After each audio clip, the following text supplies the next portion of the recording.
قشنگی رئیس کمیته اولتی فوق‌العاده کدوم محله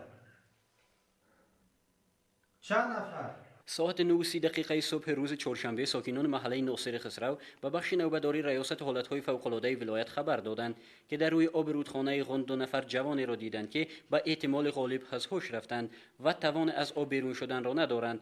نوبتدار زود بانگ اضطراب زد.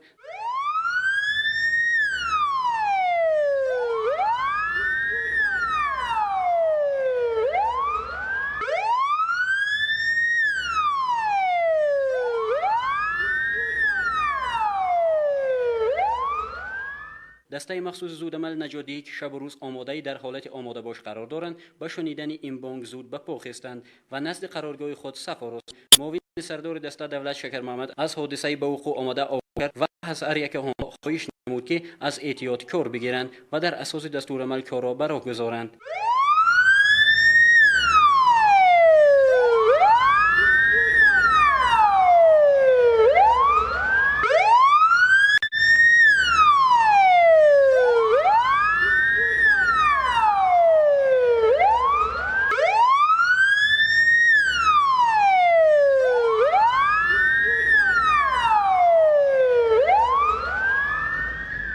واقعا کاری این دسته زودعمل همیشه در همه حالت به خطر روبرو است. بعضا برای نجاتدهی جان یک انسان از جان خود فراموش میکنند. در زمستان آنها را در بالای ترمه بهاران درون سیل و فصل تابستان خود را به قعر دریا میاندازند تا یک انسان را از مرگ نجات دهند.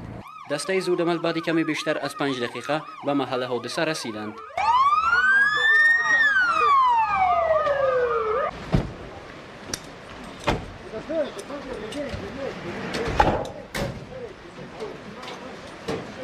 همه لوازمات ضروری را در زودترین فرصت وصل و نصب کرده زود از پی نجاتدهی شدند. نظرشان به جوان 70 که به پشت خوابیده و آب دریا او را با سرعت به سمت پایان میبرد. چرا بعضا جوانان اگرچه شناور نیستند پا بر لب دریا میگذارند. کارمندان حالتهای فوق‌العاده قریب همه روزه به مردم مراجعت میکنند که در جایهای خوفناک آبازی نکنند، اما آنها این را شوخی میپندارند. به عمق این سخنان زمان صرفا میروند که به قبل مردم کار از کار میگذرد. نجات دهندگان این جوان را به قایق رزینی بار کرده به ساحل برآوردند و متخصصان ساحه طب این دسته به او یاری اولیه طبی رساندند. جوان کاملا از هوش رفته بود و قریب که نفس نمیکشید. بعد دادن نفس ثانی جوان کمی به خود آمد. نجات دهندگان هم خوشحال شده به سمت ماشینشان حرکت کردند. یک گروه نجات دهندگان جوان را به بیمارخانه بردند، اما گروه دوم برای نجاتدهی جوان دیگر باز خود را به دریای پرتغیان غند انداخت. ولی متاسفانه این بار تلاش نجات دهندگان نتیجه نداد. در چنین موردها این دسته مخصوص بعضا هفته ها روز خود را در ساحل دریا شب میکنند. هنگام نجاتدهی یک گروه کودکان از بالای پول ماشینگذاری شهر خاروق که منظره را تماشا می‌کردند و شاید این عمل نجات دهندگان آنها را هشدار داد که من بعد از آبازی در جایهای پرخطر خودداری ورزند. پس از جستجوی مداوم این بار دسته زودعمل نجاتدهی از دریا ناکام به ساحل برآمدند. معلوم شد که جوان دیگر را دریا به کام خود فرو برده است و اکنون برای پیدا کردن جسدش آنها مجبورند که روزها و یا حتی در ساحل دریا جستجو کنند تا پیدا نکنند خود را ناآرام احساس میکنند. معاون سردار ریاست حالتهای فوق‌العاده مدافع گرجدانی ولایت سفر عوضبیکوف گفت که چنین مشق‌های تاکتیکی برای دسته زودعمل خیلی با منفعت و مهمند، زیرا هر قدر در هنگام مشق دشواری کشند همان قدر در لحظه‌های حادثه واقعی درست، دقیق و فوری عمل خواهند کرد. امروز در اساس نقش چاره‌بینی‌های اساسی ریاست یک مشقی تاکتیکی مخصوص گذرانیده شده است و خوشبختانه گفته میتوانیم که امروز دسته ما که عبارت از 23 نفر است با همه تجهیزات‌های نجاتدهی آماده هستند. از طرف رهبریت کمیته حالتهای فوق‌العاده امسال هم موادهای غواصی، هم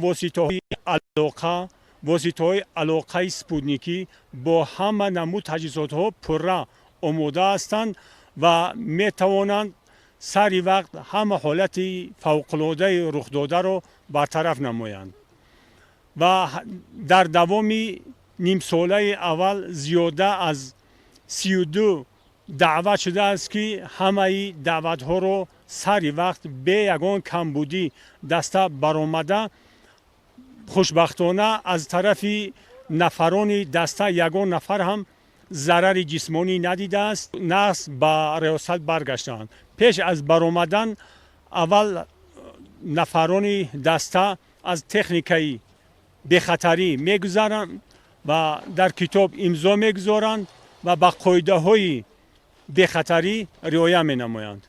مطابق اطلاع مسئولین این ریاست در 6 ماه سال روان 5 نفر از بی‌احتیاطی در آب غرق شدند که 3 نفر آنها نجات داده شدند، اما 2 نفر